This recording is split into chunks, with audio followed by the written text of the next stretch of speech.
música.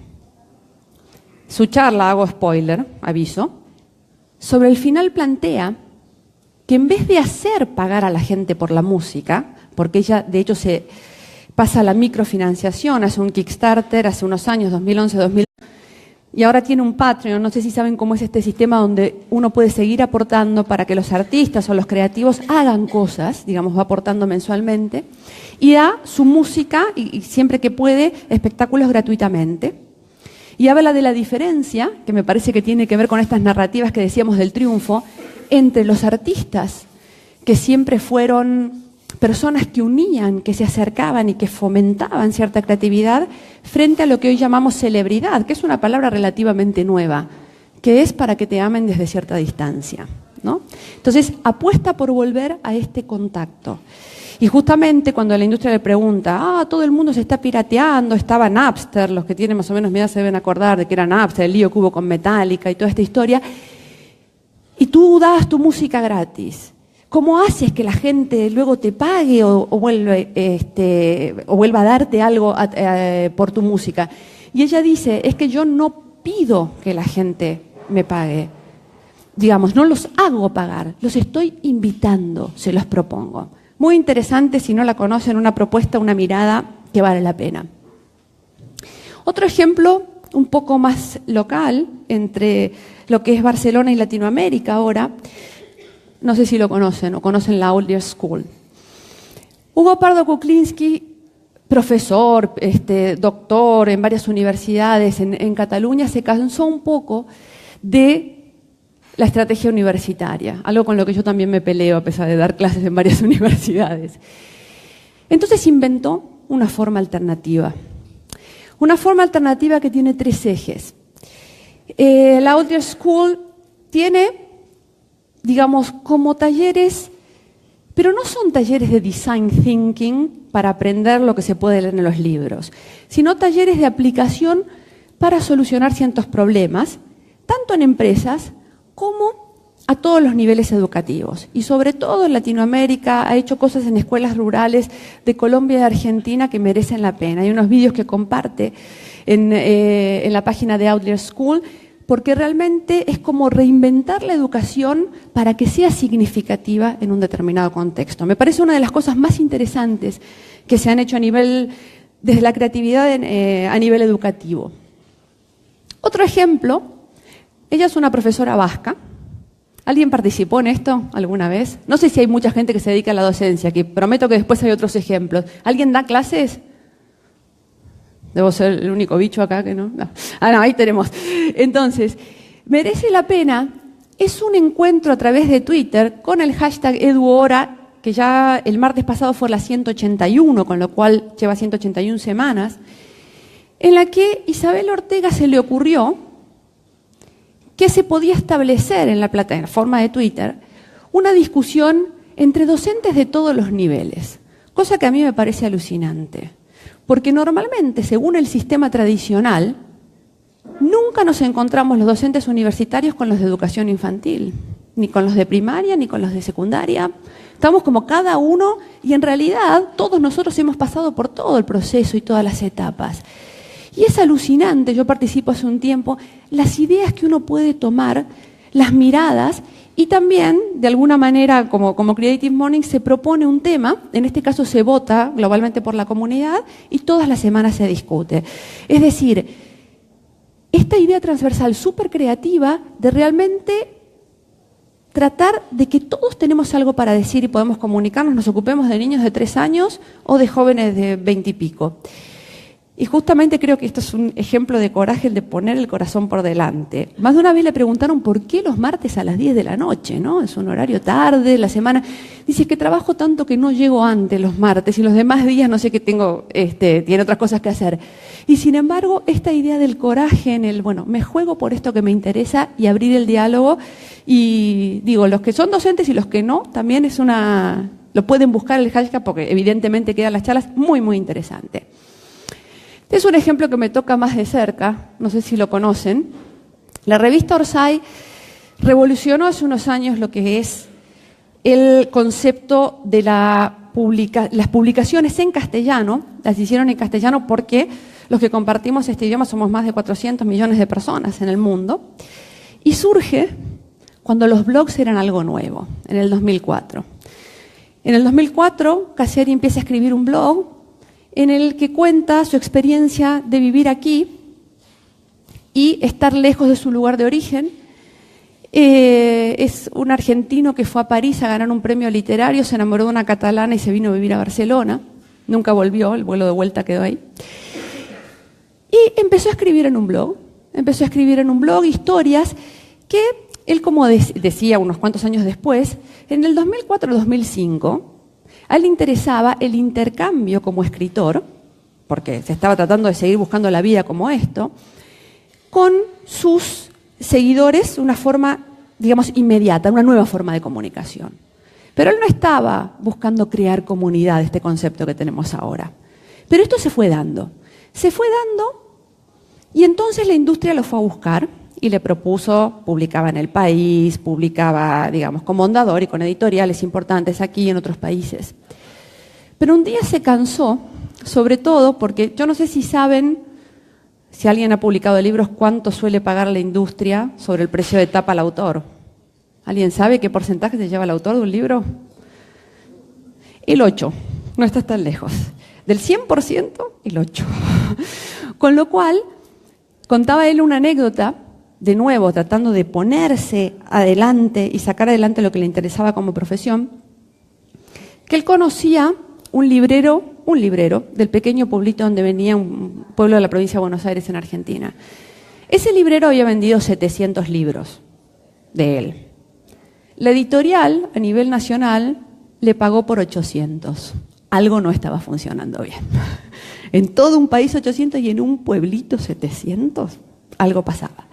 Entonces, se cansa de toda esta situación en un post de su blog, absolutamente, digamos, dice él literalmente que mandó a la mierda, con perdón de la expresión, a todas las editoriales y les propuso a sus seguidores sacar una revista literaria sin publicidad que iba a costar lo mismo que 15 diarios del Sábado en la región donde se publicara, con la mejor calidad posible, y que además la iba a regalar en PDF para los que no pudieran pagarlo. Parece algo absolutamente delirante. Las empresas te dirían esto no. Vendió más de 10.000 ejemplares del primer número y los que lo compramos no sabíamos de qué se iba a tratar. Proyecto que duró 3 años y que dio nacimiento a toda una historia editorial, incluida segunda etapa de la revista y cosas que hace. De nuevo, esta idea de coraje como poner el corazón por delante y llevar adelante el sueño, aunque las condiciones parezcan un poco adversas. También interesante para ver. Este es uno de mis ejemplos favoritos, que tiene que ver un poco con Creative Mornings. Es un nombre un poco delirante, ¿no? Yo les decía esta palabrita de la semiótica, del sentido. Resulta, hablaban de encontrar su propio destino, de inmigrar. A mí me costó bastante ir encontrando en el mundo el tipo de gente con la que me siento cómoda. Este es un lugar que sigo virtualmente también. Más de una vez, creo que le debe haber pasado a más de uno aquí, nos sentimos un poco fuera de contexto, ¿no? Digamos, cuando uno tiene ciertas ideas creativas o este tipo de cosas. Y resulta que a raíz de un trabajo que estaba haciendo de estudios de tendencias de la semiótica, que es lo que hago con mi socia Jimena Tobi, vi que Chris, que a pesar de su aspecto caribeño es un señor inglés, su mamá es de Trinidad y Tobago, pero él es un Londoner total, abre la boca y parece de los cursos de inglés, había inaugurado en el LinkedIn, sí, hace unos años, en el perfil profesional, un grupo que se llamaba Semiotic Thinking Group. Yo pedí aceptación, éramos unas 600 personas, y justo, 2012 era esto, estaban organizando, como decíamos en Argentina, a pulmón, es decir, solamente poniendo el pulmón, no solo el corazón por delante, un encuentro en Londres con la gente que hacía cosas parecidas. Es decir, desde esta mirada del sentido, algunos hacíamos estudios de tendencia, hay Thierry Mortier, otro que es un artista, hace arte a partir de la semiótica, un personaje maravilloso de Bélgica, y se le ocurrió convocar a algunas personas para organizarlo. Lucía es una fantástica diseñadora gráfica, antropóloga colombiana que vive en Inglaterra hace años, y Hamsini que con ese nombre evidentemente vive en la India, y tiene una empresa de comunicación y publicidad. Hicieron un primer encuentro en Londres en el 2012, que éramos 60, con suerte, o 50, donde realmente se disparó una chispa que nos lleva una vez al año a distintos lugares del mundo a encontrarnos para inspirarnos. Es alucinante porque es uno de los pocos espacios, este creo que es otro, donde la gente va con ánimo de compartir y no con estos egos que nos solemos encontrar en las profesiones creativas, ¿no? Digamos, esta idea de que no les ha pasado de tener que ir a una reunión y pensar qué se van a poner, si el pelo está bien, este tipo de cosas que a lo mejor no tendrían que ser tan así, porque uno va a vivir de sus ideas o va a plantearse estas ideas. En este sentido, es una movida súper interesante que surge de nuevo de una idea y de convertir esta vocación, yo diría, en un espacio compartido. Súper, súper interesante. Y hay, antes de dar las gracias aquí, otra cosa que también les quería comentar con respecto a esta idea de poner el corazón por delante más allá del triunfo, porque todos estos casos realmente son casos de coraje en este sentido. Y no son de los más conocidos. A los 3 primeros los conocíamos todos, al resto no necesariamente. Quería, comentar también una cosa en la que estuve participando ayer, que se lanzó hace un par de años en el mundo, que se llama el World Speech Day, que también es una comunidad para dar la palabra, un poco como aquí también, digamos, a gente que a lo mejor no hablaría normalmente, para poder entendernos y poner la idea, el corazón, la vocación por delante, que creo que es uno de los sentidos más interesantes de la palabra coraje. Después de pensar en este sentido, ¿qué dirían que es lo más corajudo que han hecho? ¿Quién se anima?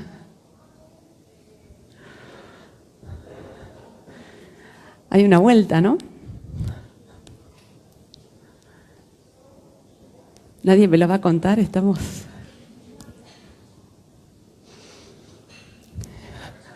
Fracasar. Y ahí, ¿y qué nos hace seguir adelante después de ese fracaso? Ahí estamos, ¿no? Frente a esto que decíamos, de estar en la oficina con gente que no nos interesa, ¿no? Día a día, absolutamente. El tema de poner esa ilusión y convertirla en algo. Porque también hay que accionar. Hay una parte en esto de poner el corazón por delante que tiene que ver con la acción. Es una de las cosas que más cuesta, y sobre todo los que somos excesivamente pensantes o creativos. A veces tenemos una idea. ¿Cuánto nos lleva desde la idea a la acción? ¿No? A veces es difícil, pero es que ahí está el punto. La idea de decir, doy el paso, y doy el paso no con esa presión de triunfo absoluto que tenemos que tener, sino realmente para poder convertir mi vocación en una profesión. En este sentido, poner el corazón por delante y además, y esto son buenas noticias, yo tengo más años de muchos de los que están aquí sentados, con cuestión de tiempo ya no se cuentan las monedas a fin de mes. Esto también es una buena noticia. Si uno se organiza y sigue y hay constancia, aunque fracase, digamos, se puede vivir, que esto es interesante. Normalmente, desde el sentido común, se divide la vida del trabajo. Bueno, yo esto lo hago por gusto, pero no es mi trabajo. O entre vivir y trabajar. ¿Tiene sentido hacer esa división? ¿Por qué dividimos lo que es la vida de lo que es el trabajo en muchos casos? Yo creo que una de las cosas que tenemos los que estamos en las industrias creativas, tratando de encontrar historias, narrativas que conecten, desde el diseño, desde el arte, desde las ideas, justamente pone esta actitud, esta idea, esta vocación por delante y nos da la posibilidad de no solo vivir más pleno, sino que nuestra vida no tenga tantos compartimentos estancos, que sea una continuidad, que puedan estar aquí un viernes a las 8:30 de la mañana. Quiero decir, esto no es usual si uno tiene un horario fijo, una cosa por el estilo. Entonces, un poco digamos, a modo de cierre o de conclusión, creo que esta idea, desde ser valiente, o incluso iracundo en algunos contextos, hasta poner el corazón, poder salir adelante por lo que nos interesa, aunque fracasemos, aunque contemos las monedas, nos va a llevar a vivir una vida bastante más plena en lo profesional, en lo personal y sin dividirlo tanto. Así que básicamente esto es lo que tenía que compartir, así que muchas gracias.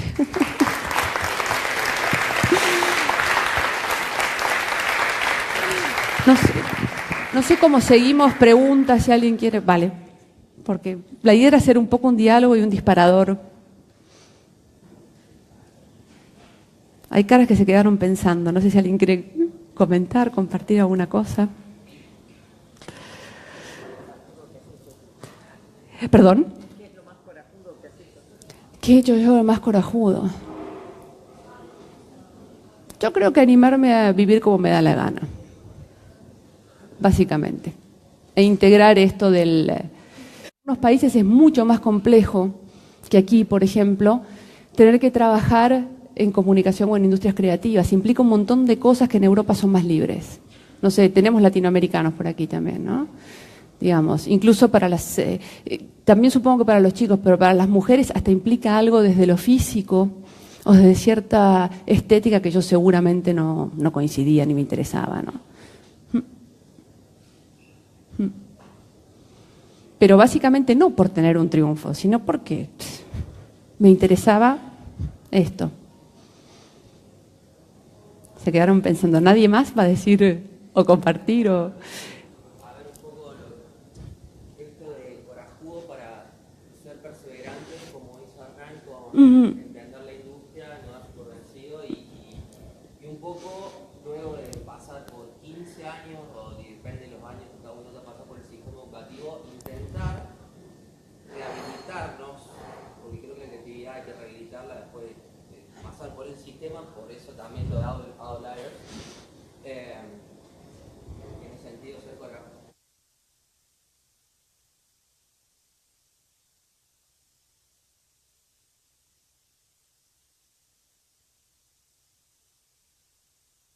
Hola, ahora sí.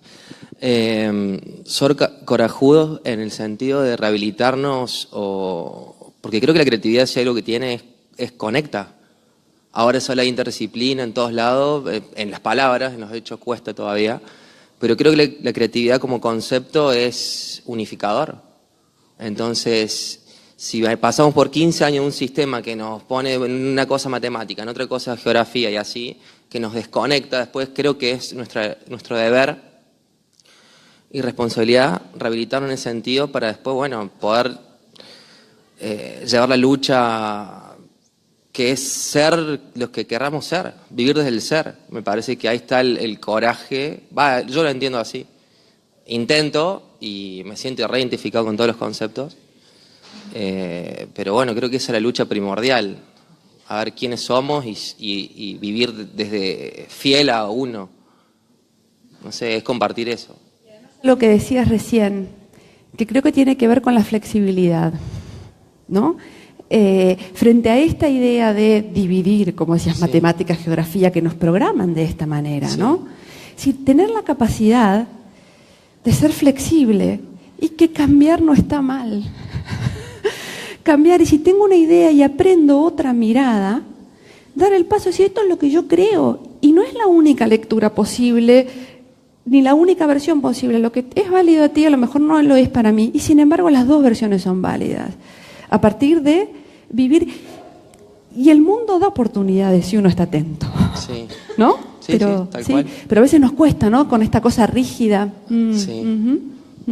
Interesante. ¿Están de acuerdo? Decían que sí, por ahí. ¿Querías decir algo?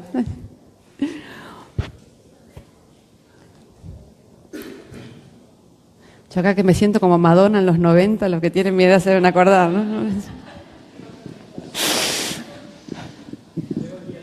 Sí, me faltan los brillos. Hola, ok. Stavo pensando, come individuamos ¿qué parte de coraje de nosotros viene? En el sentido, ¿en qué parte de nuestro ios se reconoce que este coraje? Y si es positivo coraje, o si pasamos en una dualidad de un coraje. Yo creo que puedo darte mi versión o una pregunta más que una respuesta absoluta de esto. Seguro que hay personalidades que tienen más fácil esto de interpretar lo que quieren. Una de las cosas más difíciles del mundo es buscar lo que él decía, encontrar qué queremos hacer, ¿no? Y me parece que a partir de esto uno puede tener el espacio del coraje, en el sentido del que estábamos hablando, de ir adelante con lo que uno quiere buscar. Yo creo que todos lo podemos tener, que hay una parte, no te veo bien por la luz, que hay una parte que viene, ¿sí? Dentro. Que podamos, por circunstancias, animarnos a seguir ese camino, no soy yo quien para juzgarlo. A veces es más difícil que otras, pero creo que todos lo tenemos. Entonces, es seguir adelante para encontrar un coraje. Eso es lo que me dices. Yo diría, conocer a ti mismo para individuar el coraje que está delante. Sí, sí. Creo que una cosa está conectada con la otra, porque también no nos va a salir, seguramente, aunque nos cuenten estas narrativas de triunfo que tenemos, seguramente, ¿a quién le salió el proyecto que tiene hoy entre manos la primera vez? Que levante la mano. Entonces, hay una cosa de encontrarlo y seguirlo, las dos cosas de las que estás hablando, porque nos vamos a caer. Y de 200 posibilidades a lo mejor sale una, pero esa una nos puede ayudar a seguir adelante, ¿no? Interesante. Tipo, para comentar sobre lo que acaba de decir él y en general, creo que es importante poder darnos la oportunidad y tener el coraje de fracasar, ¿no? Yo soy de mamá mexicana, papá americano, y hago la comparación no porque por poner a México en mal, pero el fracaso en México pues lo vemos mal, ¿no? Estás mal, fracasaste, ¿por qué hiciste eso? ¿Por qué pensaste de esa manera?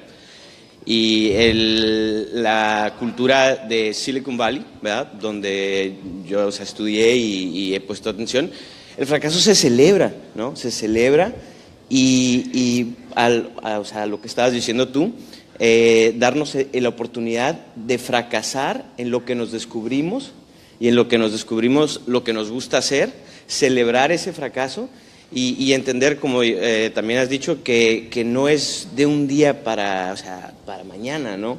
Es una trayectoria de promedio 10 años, si no es que más, de estar fracasando, y lo que te lleva a llegar del día 1 al último día de los 10 años es ese optimismo de estar fracasando en lo que pues tú tienes esa pasión, ese coraje, ¿no? Además, y sumando esto de decir, bueno, en un sitio se celebra, en otro sitio se condena. No te había visto, hola Luis. ¿Qué es el fracaso? Hay un fracaso porque hay una narrativa de triunfo. Si no, sería aprendizaje, ¿no? Digamos, siempre tiene que ver con el contexto. Hay un fracaso que se condena cuando la sociedad en la que estamos nos plantea que solamente hay una vía para el triunfo, que es esta. Porque si no sería aprendizaje, bueno, cosas que no salieron de todo bien, pero el concepto, ¿no?, de fracaso. Y por eso yo decía, y me puse a pensar, que es casi hasta, no sé si peligroso, pero sí desanimador que esté tan vinculada la idea de este tipo de triunfo, la idea del coraje. Hay infinita gente corajuda que hace cosas día a día y, digamos, desde lo más pequeño hasta lo más importante. Pero valoramos esto. Bueno, a lo mejor ahora ya no tanto, ¿no? Después de haber pensado un poco y las cosas que compartíamos. Pero sí, sí. Y yo soy celebradora del fracaso, me río de mí misma mucho, el humor sirve a veces. Y con los años y la perspectiva, más de una vez uno se acuerda de ciertas situaciones de las que va aprendiendo, ¿no? En el momento a lo mejor sufre un poco, pero bueno, ahí estamos. ¿Por qué fracaso versus triunfo detrás de esta idea, este binomio detrás del coraje? Es animarse, es ponerse ahí e ir haciendo, ¿no?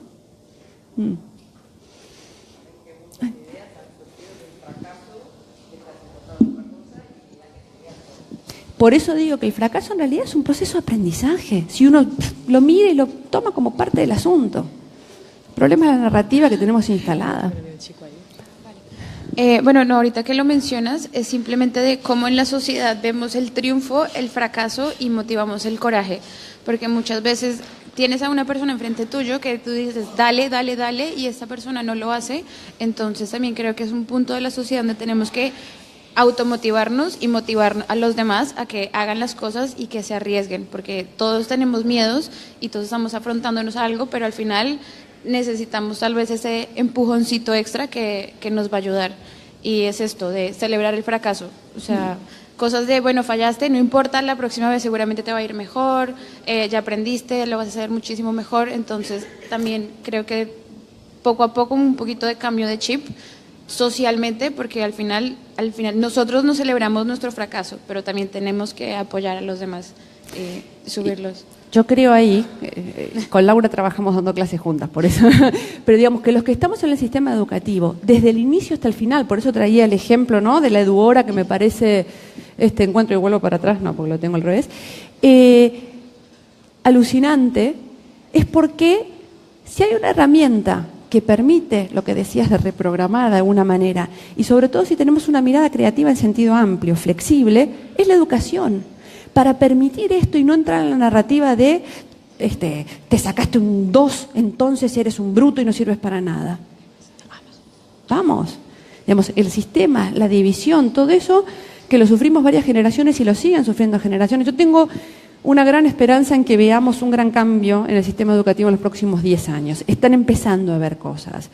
Pero esto de seguir trabajando en compartimentos estancos, y en primaria se están haciendo, en secundaria más o menos, pero más flexibilización. Y ahí, justamente, ¿quién puede ser docente hoy? El docente tendría que tener la vocación detrás de la profesión. No siempre sucede, ¿no?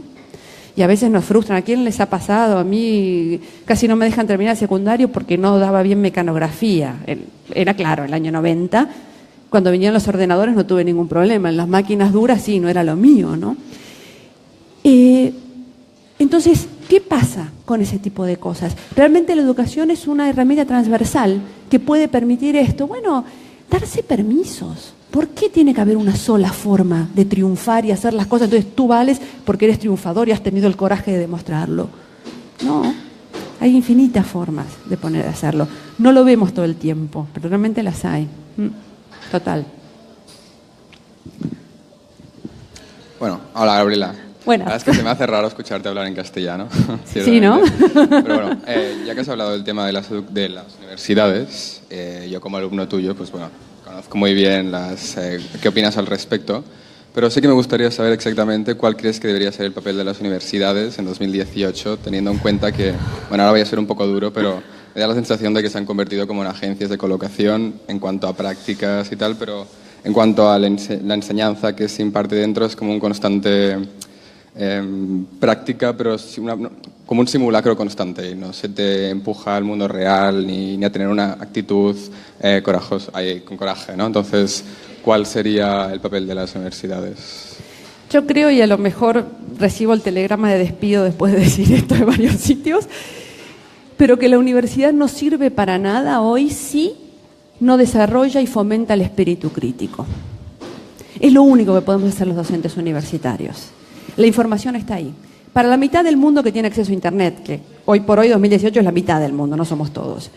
Pero teniendo en cuenta eso, si la información es tan accesible, ¿qué puedo aportar yo como docente de la institución universitaria para justamente fomentar lo que decía Laura? No solo un modo de hacer las cosas y que si no es así, no eres lo suficientemente valiente, corajudo y triunfas, sino desarrollar un espíritu crítico para seleccionar el bombardeo de información que tenemos a diario, la capacidad de observación para ver posibilidades. Porque ¿no les ha pasado a todos que han tenido que transformar 1000 veces aquello que estudiaron? Imagínense, yo terminé la facultad en el 98 y la historia de los medios tenía un correo electrónico y era el futuro. Claro. Imagínense si le contara a ellos en la clase, bueno, resulta, tengo una cuenta en Snapchat para saber cómo es, evidentemente no es mi medio, ¿no? Pero el punto es, el tener que transformarse tiene que ver con esta capacidad crítica y con seguir eligiendo lo que quiero hacer, ¿no? Esto que hablábamos de la vocación y el corazón.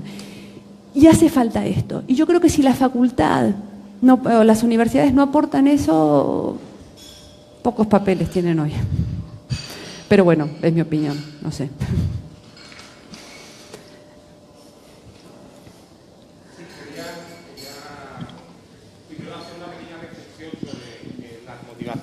De hacer una acción corajuda. Para mí la mayor motivación para el coraje es el hambre, ¿no? Está clarísimo. Hay veces que por pura necesidad tienes que liarte la manta a la cabeza y ir hacia adelante. Y la otra es superar el miedo al fracaso. Estáis hablando muchísimo del fracaso.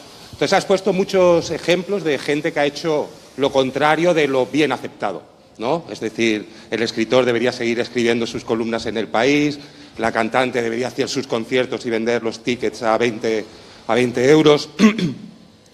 Hay un ejemplo que a mí también, a raíz de los que has puesto, me llama mucho la atención, que también está dentro del éxito, que es Aram Marikian, ¿no? Que siendo violinista en la orquesta del Teatro Real de Madrid, decide dejarlo todo y ponerse a dar conciertos un poco a lo loco, ¿no? Y todo el mundo le dice, esto no puede ser. Y él, estás en el mejor sitio donde se puede ser violinista, y él dice, sí, pero en un foso, ¿no? Y entonces ahí es superar el miedo al fracaso. Y quería preguntarte, cuando haces una acción corajuda, estás rodeado de gente que te dice no lo hagas, porque no es lo que toca, porque no es lo lógico, porque tiene mucho riesgo, porque vas a fracasar. Si pienso en mí mismo, la acción más corajuda, tuve que cerrar los oídos de toda la gente que me estaba diciendo que no lo hiciera, ¿no? Y que bueno, os la cuento, que fue en octubre del año pasado, dejar el trabajo en un puesto directivo con un salario excepcional para dedicarme a mí y a mis hijos, y ya encontraré otro trabajo. Por suerte sin tener que contar las monedas, ¿no? Por eso, pero todo el mundo me decía, ¿qué haces? ¿Estás loco? ¿Qué estás haciendo? ¿Qué punto de locura o de nadar contracorriente tiene el coraje? Yo creo que volvemos a lo que veíamos indicado aquí, el tema del corazón por delante. Sí, y esto implica, si queremos, un punto de locura, porque son fantásticos los dos ejemplos, el tuyo propio y el del violinista. Sí, y me encantó esto que dijiste, cerrar las orejas a los que te dicen que no. Yo creo también, digamos que el punto de locura, me encanta cómo lo has puesto, digamos que te lleva también con el tiempo a encontrar de quiénes rodearte. Esto también es un aprendizaje propio, ¿no? A mí me pasó con la gente de Semiofest, por ejemplo. Yo fui a ver qué tal, y esta me llamó la atención en un sector donde priman los egos, los sueldos altos y la gente. Uno se sienta con gente que hace 25 años que se dedica a lo que uno ha empezado hace relativamente menos tiempo, y te hablan de igual a igual y se comparte. Entonces, creo que este punto de locura y este esfuerzo que de fondo tiene la narrativa del triunfo versus el fracaso, frente a ser corajudo, me parece que el cerrar los oídos e ir encontrando a la gente a la que rodearte te hace la vida más fácil, y seguro que estás más tranquilo ahora, ¿no? Bueno, solo con el miedo de encontrarme en algún momento a los que me dijeron que no y me digan, te lo dije. Cerrarás los oídos en ese momento también. Claro. Sí.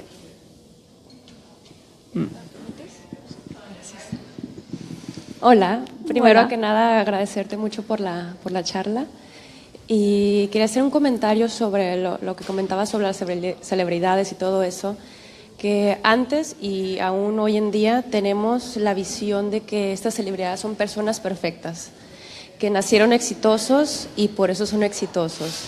Y yo creo que apenas se está abriendo los ojos a una comunidad un poco más humana, en la que se muestra que realmente estas personas que son exitosas, igual y son las que fracasaron más. Igual y son las que se atrevieron más, sacaron más el corazón adelante, y es por eso que están donde están.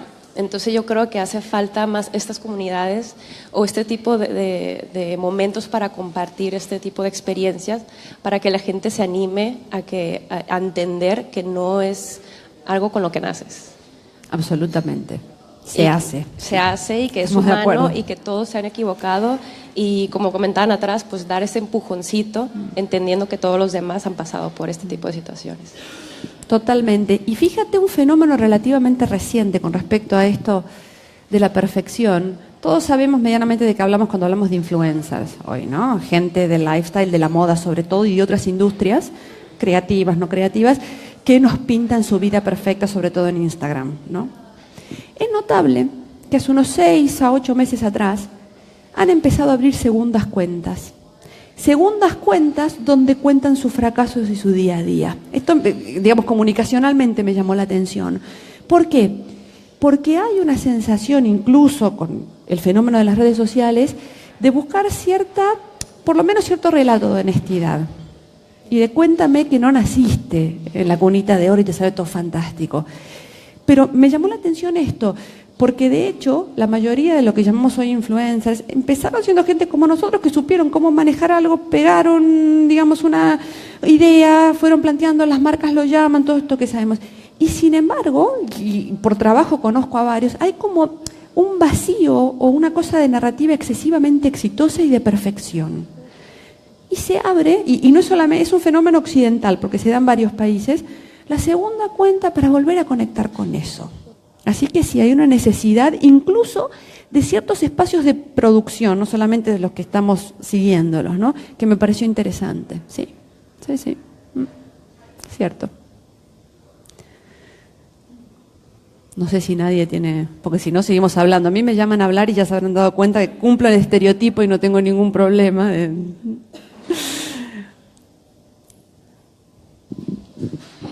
Tenía una pregunta que hablamos de todo esto, yo me siento corajuda, he hecho cosas en mi vida y demás. ¿Cómo mezclas esto cuando tienes realmente de contar las monedas? Es decir, el punto en que yo me encuentro, tengo mi propio proyecto y tal, pero llega ese momento en que tengo que compartimentar mi vida y sé que lo hago, pero además lo hago con muchísima conciencia. Me busco un trabajo alimenticio que me permita mantener el coraje, pero creo que es una ecuación difícil. Es decir, ¿crees que la economía llega a matar el coraje, todo y que lo hayas desarrollado? Me explico, lo tienes, lo haces, pero creo el día a día, ese contar las monedas, bueno, supone un esfuerzo doble porque sigues con tu coraje, porque tampoco muere, pero tienes que dejarlo un poquito a un lado. Y yo siempre digo, la energía es el 100. O tienes el 100 para el coraje, o tengo 70 para un trabajo alimenticio, y el coraje lo mantengo como puedo. Esa ecuación me parece difícil de sostener. No sé, ¿eh? Como... Sí, no es fácil, no es fácil. Yo nunca fui tan pobre como el primer año que me vine a vivir a España, en mi vida. Es verdad, contaba las monedas literalmente, hace unos 15 años. Pero justamente, y no era fácil, y la pasé muy mal, pensando, aparte también con esta cosa de la narrativa del triunfo, era incapaz de pedir la ayuda a mi familia, ¿sí? O sea, estas cosas que también a lo mejor dificultan. Me voy a sentar, que si no, esto de estar tan arriba... Y sin embargo, con esta idea de decir, bueno, ¿cuál era mi ilusión? ¿Por qué había cruzado el océano cuando tenía trabajo, tenía gente del otro lado? Porque realmente me gustaba la posibilidad de ir un poco más allá y darme la oportunidad. No fue automático. Hubo unos cuantos periodos de contar las monedas. Pero aunque sea ese 30% o el 10%, a lo mejor en esa época, que podía poner, yendo a espacios como estos, contactándome con gente. Yo siempre digo que Internet también me ayudó muchísimo, ¿no? Digamos, el tema de poder estar conectado, informarte, estar físicamente en Europa ayuda mucho, ¿no? Los que venimos de otros lados, las distancias son cortas, uno con residencia o pasaporte de aquí puede trabajar en distintos sitios. No es fácil, pero yo creo que es posible. Y lleva tiempo, como bien decían por aquí, no es una cosa automática. Y me acordaba por la expresión que usaste, Luis Buñuel decía que él hacía películas alimenticias también, ¿no? No sé, igual es muy... Yo lo veo así, es como... Y además es lo que tú has dicho antes, que me ha gustado mucho, que es una expresión que yo digo, es compartimentar. Porque creo que cuando estás en la vida que quieres no necesitas compartimentar. Entonces, en el momento en que compartimentas, necesitas de rodearte de muchas más cosas para compensar lo que no eres, donde no está tu corazón. Sí. Entonces, es difícil. Sí, es difícil, es difícil. Y yo he sufrido 4 años de mi vida trabajando con gente que era maravillosa, pero en un tipo de trabajo que no era para mí. Y fue el trabajo más alimentario que he hecho. Pero los segundos 2 años pude proyectar cómo quería irme de ahí y qué quería hacer. Me llevó 4 años entre que estuve y todo eso. Pero bueno, aquí estamos.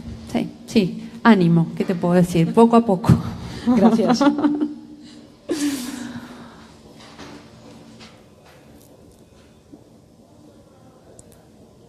Ahí creo que tiene mérito venir temprano, así que si tenemos charla, aprovechémosla, claro.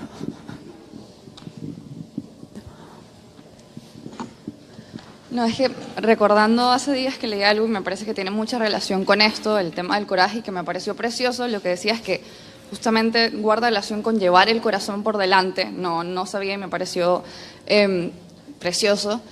Y lo que leí era un poco que a veces son cosas que parecen obvias, ¿no? O sea, pero uno no se detiene a pensarlo. Es que en realidad, o sea, la única persona que vive tu vida los 7 días a la semana, las 24 horas del día, eres tú. Entonces, tienes toda esta presión de repente a veces del medio, ¿no? De la industria, de las personas que te rodean, pero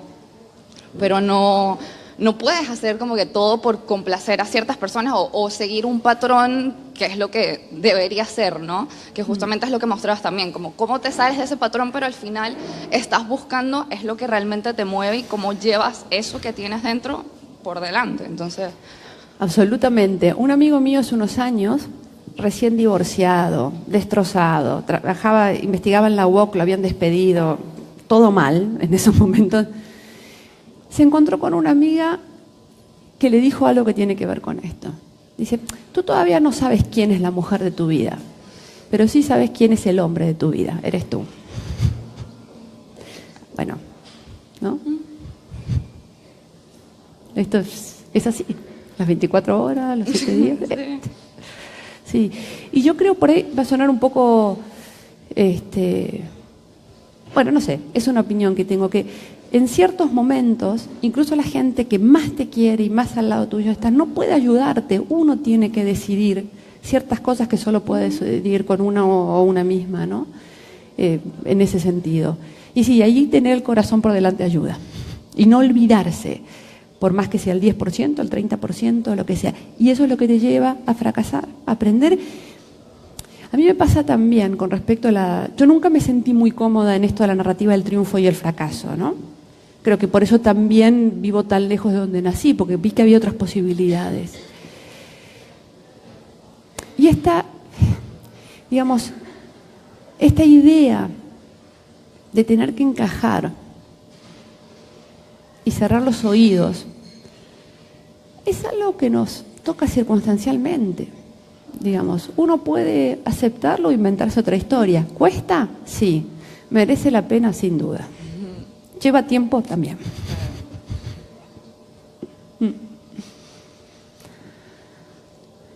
Así que no sé, si no hay más preguntas, les agradezco mucho que hayan estado acá. Un gusto escucharlos también. Y bueno, y sigamos con los proyectos que con tiempo las cosas salen.